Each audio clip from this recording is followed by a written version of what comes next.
Thank you very much indeed, Madam Chairman. Madam Secretary General, Your Excellencies and friends of OSCE family, and it's a great privilege to be addressing you this morning. May I first of all wish you a very happy new year and thank Madam Chair for her remarks about the OSCE Parliamentary Assembly and its activities. And I'd also like to take the opportunity of thanking the Secretary General for her address and assure her of the support that she will receive from the Parliamentary Assembly. I'm very aware of the privilege of being able to address the Permanent Council this morning, and I thank you, Madam Chair, and indeed the whole Permanent Council for acceding to that request. As members will know, I took over the presidency of the Assembly from President Serratelli just last month. And I want to take this opportunity before you all to thank him for his extraordinary commitment and dedication to the work, not just of the Parliamentary Assembly, but the OSCE as a whole. Now, although I've not sought this position, I'm honoured to carry out its duties until we elect a new president in July 2021, whether that be actually physically or remotely.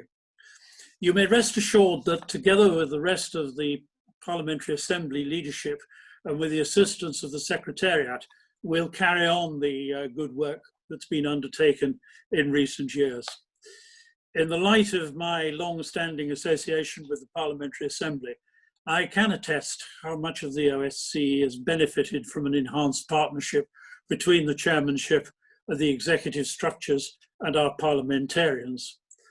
In this vein, I repeat our congratulations to Sweden for taking over the chairmanship of the OSCE this year, and I'm convinced that you'll be able to build on Sweden's steadfast commitment to international cooperation and multilateralism to guide our organization's work. The Parliamentary Assembly and I welcome the priorities outlined by the Chairman in Office, Foreign Minister Anne Lind, and all three dimensions of the OSCE's work.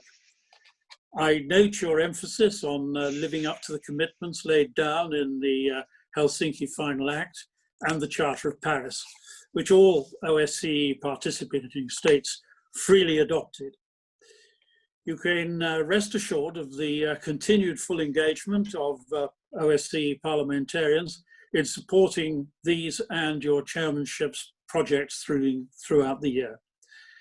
Can I just on a personal note take this opportunity to greet the appointment as Special Envoy of Ambassador Kent Harstead, with whom I had the pleasure to serve as an OSCE Vice President. I also want to welcome Poland to this, a new member of the Troika, and salute the decision to have North Macedonia chair the organization in 2023. I'm encouraged that additional participating states have made it clear that they wish to chair the OSCE in the future. It demonstrates that despite the many problematic phases we've all been through, these countries believe in the future of the OSCE. I'd be remiss if I didn't reiterate today our collective appreciation of the work of the Albanian chairmanship last year, especially in the light of the unprecedented upheavals of last year. And I specifically congratulate our Albanian colleagues for steering the process to appoint new heads of executive structures and reach consensus on this crucial issue. I hope, Madam Schmidt, that your appointment, along with that of your colleagues, will mark the beginning of an era of renewed commitment to cooperation and dialogue.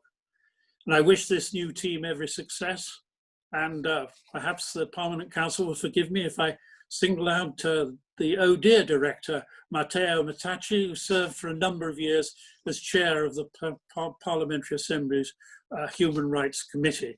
And this, and with Kent Harstead's appointment, perhaps emphasizes the close relationships that are now being built up between the governmental side of OSCE, the Permanent Council, and the Parliamentary Assembly.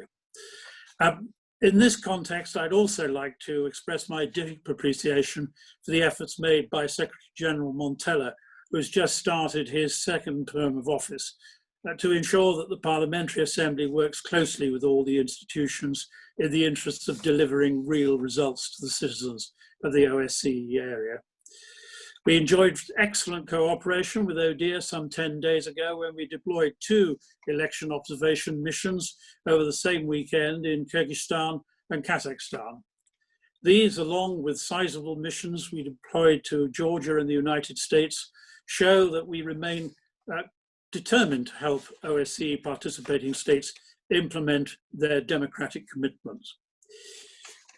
Members of the Permanent Council, in the light of the violent attack against the US Capitol, which caused so much concern, I hope you'll allow me to congratulate our colleagues in the United States on the constitutional and peaceful transfer of democratic government to President Biden, and at the same time welcome his support for international institutions and cooperation. But may I also reiterate today the concerns which were raised by President Tsereteli when he addressed you last November. And that is that for some time we've been increasingly worried by post-election developments characterized by unrest and violence. And as some parts of the region have slipped into a democratic recession, these clashes have sent precisely the wrong message. They've made painfully clear that democracy is fragile. They're a clear reminder that no matter one country's democratic standing and influence, commitment to the OSCE's values and principles is an everyday effort. If by their words, democratically elected leaders repeatedly encourage disrespect for their own democratic institutions and free media, this can lead to lawlessness and tragic consequences. We need to pay close attention to this worrying trend, find ways to remedy this erosion of public trust in our governments and institutions, and work towards building unity. Trust builds on credibility, avoidance of double standards, and proper conduct. Failure to apply the same standards to friends and adversaries alike undermines this trust, with dire consequences for public confidence in the effective functioning of national as well as international institutions. I see OSCE as having a particular responsibility and at the same time to be well suited to the challenge. After all, ODIHR already conducts excellent work to make governments more responsive, accountable, and representative. The High Commissioner on National Minorities continues to promote the effective participation in public life in all segments of society. The representatives on media freedom are crucial to defend a free and independent press and combat misinformation. With support from parliamentarians and with assistance from field operations, the OSCE already does this work effectively and efficiently. Our organization rests on a great potential with a comprehensive toolbox, deep expertise, flexibility, and comparative advantages. But the OSCE needs your support to realize the vision expressed in the Helsinki Final Act and the Charter of Paris. As COVID-19 continues to strain all our societies, we must work together to choose dialogue over confrontation and cooperation over unilateral action. This is the essence of the Parliamentary Assembly's call for action, which is steered by Ambassador Zanier and has already been endorsed by more than 50 former OSCE chairpersons in office, Parliamentary Assembly presidents, secretaries general, and other institutions. And I'm sure that the current Bureau of the Parliamentary Assembly will seek to endorse this call for action in the same way. With a fiscal crisis which is looming over the OSCE region, it's crucial that we provide the organization with necessary resources. So let me echo the call by Chairperson Lin to engage constructively in negotiations for the unified budgets. Dear ambassadors, although we haven't had the opportunity to gather in person for the past year, our members and committees have remained actively engaged on behalf of the OSCE. Earlier this month, the chairs of the humanitarian and migration committees put the spotlight on the crisis in and around Lipa in Bosnia and Herzegovina. In various fields, you can continue to count on the strong engagement of our special representatives. Last month, my predecessor re-established positions to cover the important portfolios of Eastern Europe, the South Caucasus, and Central Asia. We continue to monitor developments in Belarus and reiterate our support to facilitate meaningful dialogue between parliamentarians, between the authorities and legitimate representatives of the political opposition and civil society. Following the truce between Armenia and Azerbaijan, we can play a significant role in advancing constructive dialogue between parliamentarians of the two countries, including through formats that have already been tried and tested, such as the Linesweiler seminars. In all conflict zones, including Ukraine, Georgia, Moldova, we'll continue to bring attention to the plight of civilians caught in war and hostilities. I appreciate Chairperson Anne Lynn's intention to strengthen gender equality in all aspects of our work. You can count on the support of the Parliamentary Assembly to bring about greater women empowerment. I've also noted Sweden's determination to safeguard civil society participation in the work of the organisation, which the Parliamentary Assembly has consistently called for. We remain convinced that listening to the voices of civil society is an essential exercise to ensure that governments are responsive to the concerns, needs, and aspirations of their peoples. Your Excellency, as I indicated earlier in my remarks, I will not be running for president during our next annual session. In July 2021, the Assembly must have a new president and bureau. So in the next 6 months, I'll do my best to hand over the Assembly in good order and without commitments which should rightly belong to the new president. As we await a return to normality, I plan on calling the Bureau and the Standing Committee to meet with perhaps greater frequency than heretofore, to seek the advice of those organisations, to hear concerns and ensure that political positions are adopted in a consensual manner. I expect that these online meetings will provide opportunities for the Parliamentary Assembly to establish contacts with the new OSCE executive officers, and we look forward to welcoming Secretary General Schmidt to a Bureau meeting next week.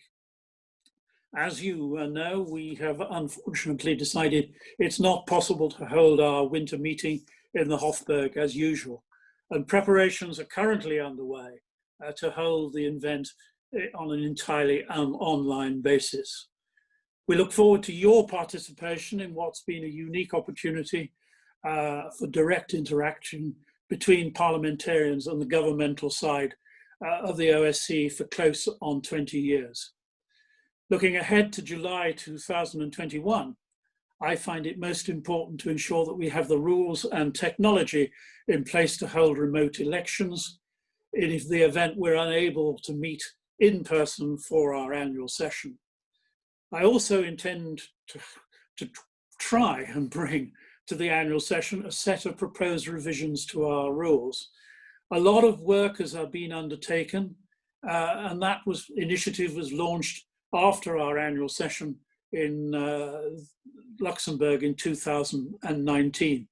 There will need to be many discussions with many people on this issue. I expect to give extra impetus to this project in the coming months to ensure that proposed changes are shared and discussed with the Assembly leadership and key delegations of the OSCE before they can be adopted.